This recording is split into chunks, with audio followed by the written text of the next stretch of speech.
అమరావతి కోసం బలవంతంగానైనా భూసేకరణ చేయాలని కూటమి ప్రభుత్వ కేబినెట్ నిర్ణయం తీసుకుంది. భూములు ఇవ్వని రైతుల నుంచి లాక్కోవాలని కేబినెట్లో నిర్ణయం తీసుకున్నారు. దీనికి కేబినెట్ ఆమోదం తెలిపింది. గతంలో స్వచ్ఛందంగా భూములు తీసుకుంటామని సీఎం చంద్రబాబు ప్రకటించారు. ఇప్పుడు పూలింగ్లో ఇవ్వని వారి భూములు లాక్కోవాలని నిర్ణయించారు. భూములు ఇవ్వని వారిపై ల్యాండ్ అక్విజిషన్ ప్రయోగించాలని నిర్ణయం తీసుకున్నారు.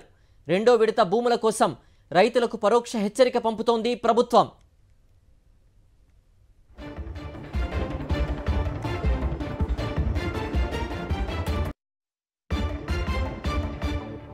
మరింత సమాచారం మా ప్రతినిధి సతీష్ అందిస్తారు. సతీష్, బలవంతపు భూసేకరణకు చంద్రబాబు సర్కార్ కేబినెట్ నిర్ణయం కూడా తీసుకున్నట్టు తెలుస్తోంది.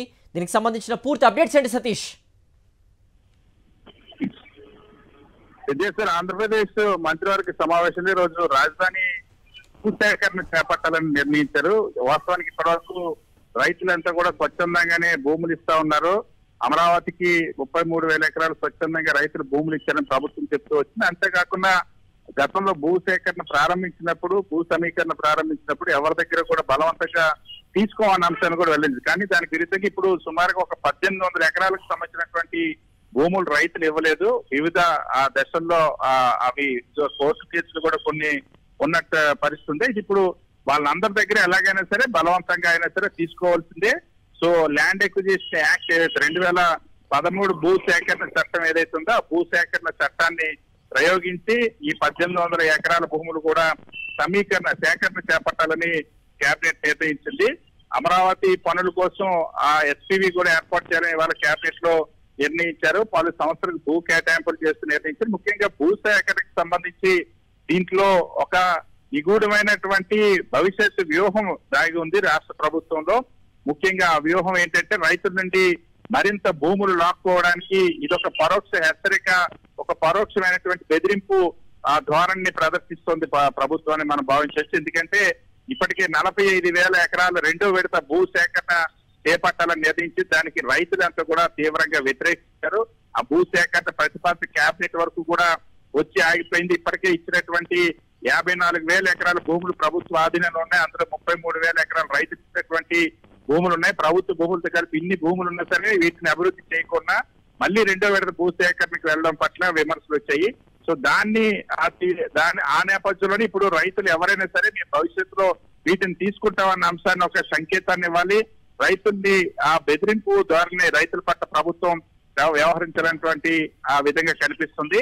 సో దానికోసమే ఒక పరోక్ష హెచ్చరిక జారీ చేసిన భావించవచ్చు. అయితే ఈ ప్రస్తుతానికైతే ఈ 1800 ఎకరాలు దాదాపుగా రైతులు భూములు ఇవ్వలేదు. ఇప్పుడున్నటువంటి తొలి విడత 29 గ్రామాల పరిధిలో వాటిని ఇప్పుడు భూసేకరణ చట్టాన్ని ప్రయోగించి రైతుల నుండి భూములు తీసుకోవాలని కేబినెట్ ఇవాళ నిర్ణయించింది.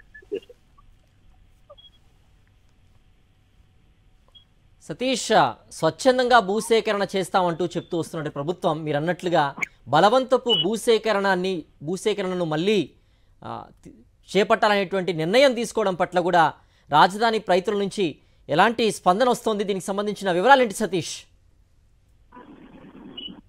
చాలా స్పష్టంగా రైతులు ఇప్పటికీ కూడా రాష్ట్ర ప్రభుత్వంకి తర్వాత ఎంతమంది రైతులు ఇచ్చినా ఈ కొద్ది మంది రైతులు అయితే మాత్రం ఆ భూములు ఇవ్వడానికి అంగీకరించలేదు. ఎందుకంటే రాష్ట్ర ప్రభుత్వం పైన ముఖ్యమంత్రి చంద్రబాబు వైఖరి పైన రైతుల్లో నమ్మకం లేదు. ఇప్పుడున్నటువంటి ఆల్రెడీ భూములు ఇచ్చినటువంటి రైతులే తీవ్ర ఇబ్బందులు పడుతున్నటువంటి వాళ్ళకి కనీసం ఇప్పటికీ రిటర్నబుల్ ఫ్లాట్లు ఇవ్వలేదు. ఇచ్చినటువంటి ఎలాంటి చేసినటువంటి రిటర్నబుల్ ఫ్లాట్ ప్రాంతాల్లో ఎలాంటి మౌలిక వస్తువులు కూడా కల్పించలేదు.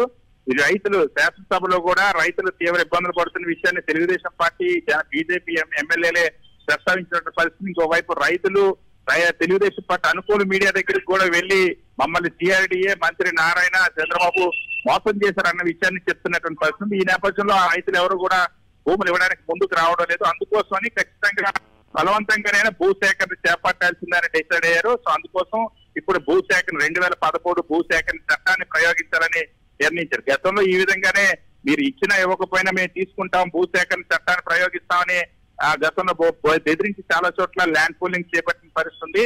సో ఇప్పుడు ఈ 1800 ఎకరాలు సుమారుగా మిగిలినటువంటి రైతులకు సంబంధించి కూడా ఆ విధంగానే ఖచ్చితంగా మీరు ఇవ్వాల్సిందే అన్నటువంటి ఒక సంకేతాన్ని పంపడం కోసం ఈ భూసేకరణ చట్టాన్ని ప్రయోగించి రైతులు భూములు ఇచ్చేలాగా ఒత్తిడి తీయడం కోసం రాష్ట్ర ప్రభుత్వం నిర్ణయం తీసుకున్నట్టుగా మనం భావించవచ్చు.